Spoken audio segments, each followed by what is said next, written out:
Ko te wakahuia he kaikau he kōrero, he kai hāpai mā tauranga, he Kaitiaki Taonga. Mau ana ko te tapu o ngā taonga tuku iho, ko tā te wakahuia he hono i te hā o tua whakarere ki ngā pātaka mā tauranga o te wā. E putai he kōrero ki te whai ao, ki te ao mārama. A tēnā, kia whai tātou i te māramatanga i roto i ēnei taonga.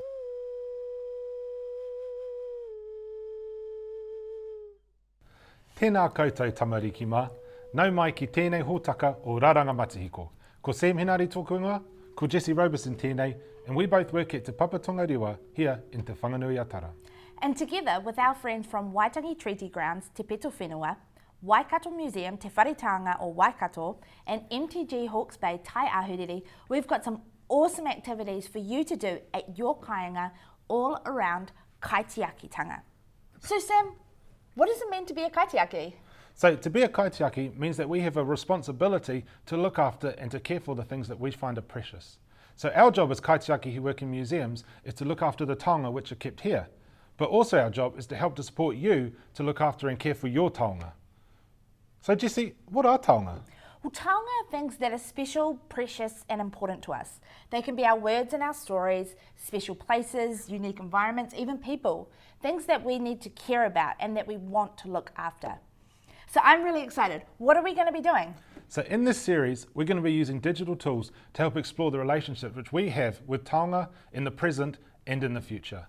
Nō reira, hea te taki mo te rā nei. Well, today's kaupapa is Korero.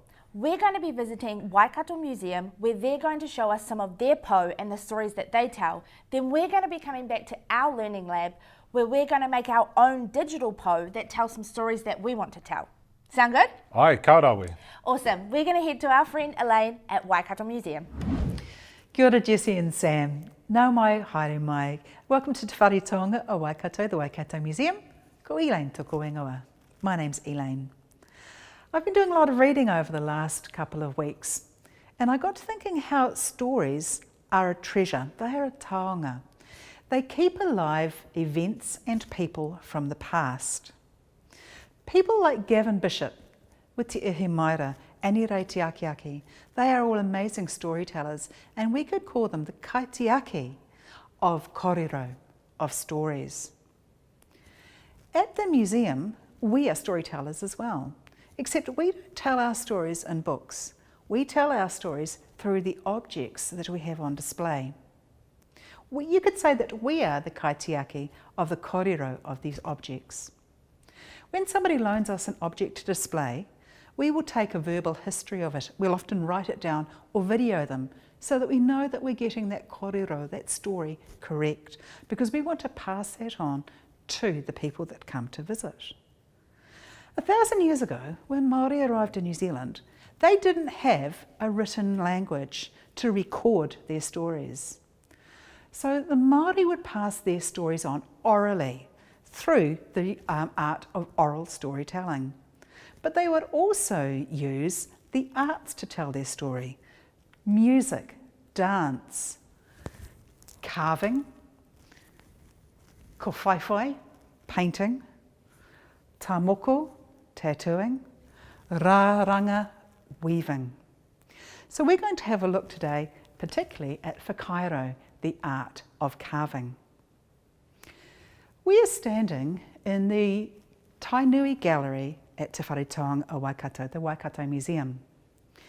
This gallery is talking about the history of the Tainui waka that arrived here 800 years ago under the chief Hoturoa.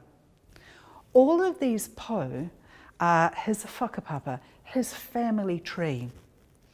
The carvers were the storytellers, and their job was to hide in these po hidden secrets that would explore who that person was and their life.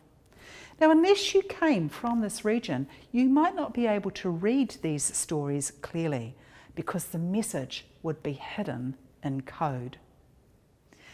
Let's have a look at some of the hidden symbols in our po.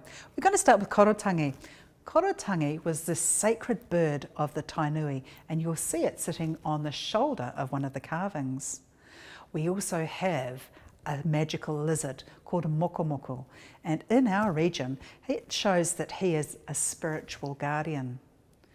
One of our po is holding a paddle. Now you might think that means that they just sailed in a waka, but actually that paddle is a symbol of adventure and excitement, and it tells us that that person had a great love of travelling and having adventures. So symbols can tell us a lot about the carvings, but unless you came from this region, you wouldn't know. Today, you can have a go at making your own po. If somebody was going to carve you, what would be your story? What would your symbols and patterns be that would be special just to you, so that when your family visited your po, they would know, that's so-and-so, I remember his story. You can make your po out of cardboard, like this. You can use the inside of a cardboard box. You do your patterns first, curl it around and seal it at the back so you can make it three-dimensional. I've done a po here that tells the story of the Matariki stars. But you're also going to learn how to do a po digitally as well, using a special tool called SculptGL. And our whānau down at Te Papa are going to show you how. Back to you, Sam and Jessie. Ka kite anō. Thanks, Elaine. So, different po have different symbols and patterns? Yeah, that's right. So if you remember what Elaine said, she talked about how some po had a patu, and that represented that the carving was of a warrior. But there's other clues you can look for as well, such as some would have had a toki, which means that the person on the po was probably a carver. Otherwise, you can see that below some of their legs, there will be other smaller people which represent the descendants of that person who's carved there. In some cases, that descendant might be turned upside down, which represents that the carving is of a lady and giving birth, and that's her descendants. That's so cool. So the people of that region were able to go and see those po, and they had that knowledge to decode them and find out the stories.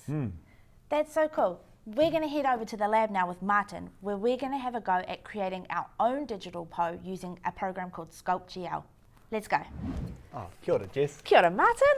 Oh, I see you've been looking at po for kōrero at Waikato Museum, and what do you have there? Well, when we were at Waikato, Elaine was showing us these really cool po that she had made out of cardboard boxes, so I wanted to have a go at making one myself. So this is a po that I made of my friend Sophia. And I was thinking about different things that I could use that symbolise who she is and things that are important to her. So in here I put a hockey stick up the side here because I know she loves to play hockey. I've also got grass, and then I put a bit of blue up the top over here to symbolise water because I know she lives close to the sea. And a butterfly over here as well because she loves butterflies and she loves nature. Who doesn't?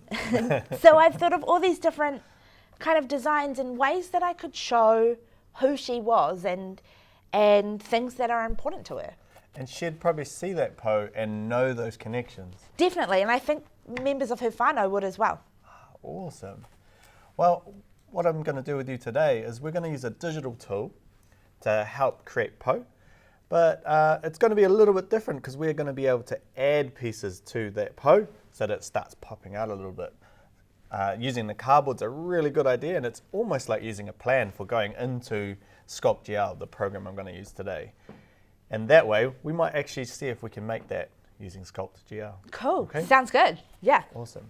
So on my screen here, we're just going to Google SculptGL, okay? Sculpt, With the like T. you sculpt? Yeah. Cool. Difference being, it should be the first one that pops up. And it'll open up, we'll just have a blank canvas, we'll have a nice digital table and a nice ball of clay sitting there. Kind of like this. We've got a bit of plasticine, and you might have been used to using plasticine at home and pushing and fabricating and moving it into shapes that you want to make. Very similar, but the benefit of this is we can start with different shapes and then use tools to add clay on or cut away or crease or add lines to it as we go. And what I might do is I'll show you a bit about the tool, some of the other tools to the side that help us make, and then we're going to have a look if we can make Sophia's po digitally. Awesome, sounds good. Great. All right, so on my screen we see a big sphere, a big ball, and this down here, this is like an invisible table, which is where that clay's sitting at the moment, which is pretty cool. If I use my mouse, I find a mouse the easiest way to build with this. I know touchscreens and things like that you can use, but I definitely prefer the mouse. Reason being, my left click I can add bits on, and my right click I can help myself move around like that. Nice. So that kind of rotates the view. Rotates the view. Perfect. So if I do one thing on one side, I'm not necessarily going to see it unless I rotate myself around and have a look. The rolling ball in the middle of my mouse helps me zoom out. So there I can zoom out to make sure I can see how big that table is and how big the clay is. So up the top here on my toolbar, you'll see we've got how we can export these files, which is a really good idea. If you make something digitally and really like it, you can actually export it as a 3D file that you could 3D print from, or take into something like Sketchfab, put it into VR and things like that. So nice. The world's your oyster, really. You get to make this Po, and then you can potentially turn it into something really massive. Cool. Cool. So the first thing I need to do is get rid of what I have, and then start again. And that's something we do when we do make, right? Like if we're getting frustrated with something, we can actually squash our ball of clay and start again. It's exactly the same thing. We can actually delete this away and put a new shape in place, okay? So what I'm gonna do is go to Scene. Scene talks about the space that we're working in, and I'm gonna clear it. And it should say, okay, and there we go. Now we have no clay to work on, and that's probably not a good start. So we are gonna start with a cylinder. That's looking a bit better. That's way more the shape that we're looking for. Perfect. Perfect. Now, I'm going to try and get a reference to the Po and make the face and the shapes, but referencing the Po and making it a bit more stylized like this doesn't mean Sophia has eyes or a head this big, but it is the style that our carvings have, where the most important part about who we are is our brain and our ideas and our mouth and our eyes, and all our senses are coming from that top half. So in a lot of those carvings, it's about a third of the carving is just the head. Cool. Okay, so that's a really good thing to think about. I think that I we got don't quite have to close. make this clay Po look exactly like a human. Okay. All right. We're trying to capture the essence of that person or the story of that person. You might want to think about making a Po for someone else at home too. And this might be a family member or a loved one, a teacher, someone else like that, that you could ask them some questions about what they like doing, like favorite animal, favorite shapes, favorite color, and add those to their Po. And then you might actually get a whole whare, or you get a collection of Po that help talk about the community that you're from. Cool. All right. So I'm going to start with my brush tool. I find the brush tool that handy tool that helped me just start building some clay on top of this cylinder form. So I can see these eyes are these lovely oval shapes, and what I might do is actually outline those shapes like that. Rather than doing the inside bit, I'm going to do the outside. All right. And as I cross over multiple times, we should see that shape getting bigger and bigger, which is a really easy way to think about if I was to add a nose. Maybe I just want to hover, click over here a little bit and just add a little bit more shape there to get the idea of a nose. Now the mouth shape that we have here, I'm going to copy that as well. So I'm going to start with the piece in the middle and just curve around. There we go. And the more passes I do, if I make a mistake, I can always hit history and undo. And then if I think again, actually I did like that, I can always redo. So That's there we good. go. So that's really cool. That's a really good starting point. That sort of is my reference to the Po whakairo that we saw in Waikato, and you might see anywhere in our marae or Māori communities, or a lot of our familiar spaces have carvings now. So it might be that reference that you have. I can see there's some beautiful lines, and is this a hockey stick here on the left? Yes. She loves hockey. Perfect. So what I might do is, because I'm thinking about her holding a hockey stick, I think I might have to pull things up a bit just to give myself a bit more room, so she can be holding a hockey stick. Okay. So there's a couple of ways I can do that. I can use that big drag tool if I want. I can make the radius really big, and hopefully just drag it up a little bit like that. Wow. And then I will cut away from the bottom of the mouth. So I'll use flatten. There you go. Let's flatten this out. And then we'll go back to our brush tool. All right, there we go. We've put the mouth further up, got our body in there. Now, our arms don't start from the middle of our body, so I'm going to just add the shoulder shapes on the side. I know it's not on our po, but that's the difference between working on that flat surface and maybe thinking about the shoulder and arms coming through. So if I look at that, I'll put 2 shoulders. I'll pretend that there's some hips here with some feet. There we go. And I'm going to drag this. Now, it might be really easy to be holding a rugby ball if you had 2 hands coming in like that, but because we're holding a hockey stick, we might have to turn that symmetry off. Okay. Okay, so what I'm going to do is I might turn off the symmetry, and then I'm going to chuck my line across here. Okay, now, doesn't look like a very good hockey stick at the moment. It's all right, it's a symbol, right? Exactly, it can look stylized and really close to it. What I need to do is I'm going to drag the top out of the hockey stick so it's floating off the sculpture a bit more, and then I'll pull the bottom end of the hockey stick out. So if I grab drag, whoa, and it's really big, I probably want to be a bit more detailed and careful with what I'm selecting. So I'll make sure I go to the radius and make it a little bit smaller.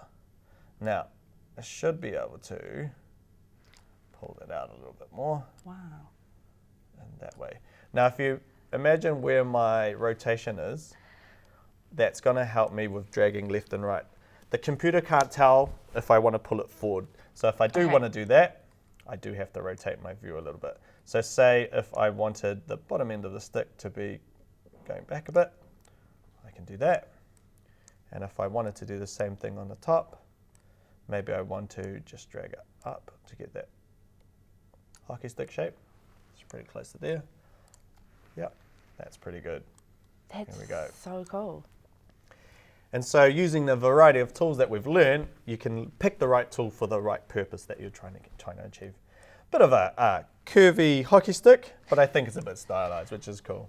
Maybe she's really good at hockey and weaves in and out of those players. And maybe some of the stories you can tell as you do the making, they come out as you're making, rather than starting with something. So that's pretty cool. All right.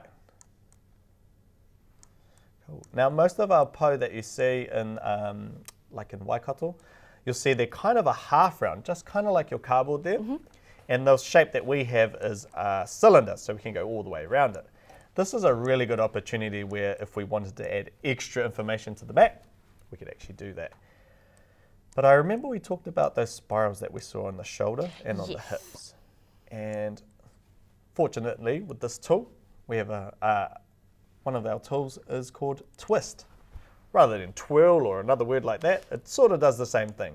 Now, I have to be mindful of my radius to make sure that I just want it on the shoulders. I don't want the whole body to be twisted around. And just giving a do you know what I forgot to do? Watch this. If I twist this shoulder and then I have a look at the other side, something hasn't occurred. Symmetry isn't on. Symmetry isn't on. Now, if I have things that don't have symmetry, so to see the hockey stick on the other side, this actually might be really good. So I just made a little bit of a mistake, but actually this has helped me because if I want to make this shoulder twist, but I don't want to start twisting the hockey stick, this might really help me with being really careful, like that. So it means you can be a little bit more intricate with your design. Yep. Nice. Exactly. Now I'm just going to grab down the bottom here. I'll just quickly do that. Actually, what I might do is I'll hit history undo, and I think both sides of the po down the bottom are pretty good, so I might just give them a little bit of a twist. I think that's a little bit big, so history undo, drop my tool down the radius really small, and there we go. I think that's enough of a suggestion on both sides of the po. That's looking pretty good. That's looking awesome. Now, it's probably a bit similar to your cardboard or something you want to build. You want to build the shape first, and then you start going through and putting all those extra details on, okay? So those details can be done with a thing called crease. Crease is a really good tool if you're thinking about putting in little details like the nostrils or something, or if we wanted to go on the inside of those eyes and highlight sort of some shapes like that. That's starting to look really good. If we want to go back and sharpen up where the top of this mouth is, yeah, we can use our crease tool to do that, which is pretty good. And if you have a name for your hockey stick, I don't know, I don't play hockey, but some people like to personalize some of their items. You could actually write the name running down, but you'd have to turn your symmetry off. Of course. Because if I started writing on this hockey stick, it's actually writing on both sides of the sculpture. Right. All right, so I'll just undo that. Perfect. Turn symmetry off. Might give the hockey stick a bit of a pattern, just running down. There you go. It's looking really good.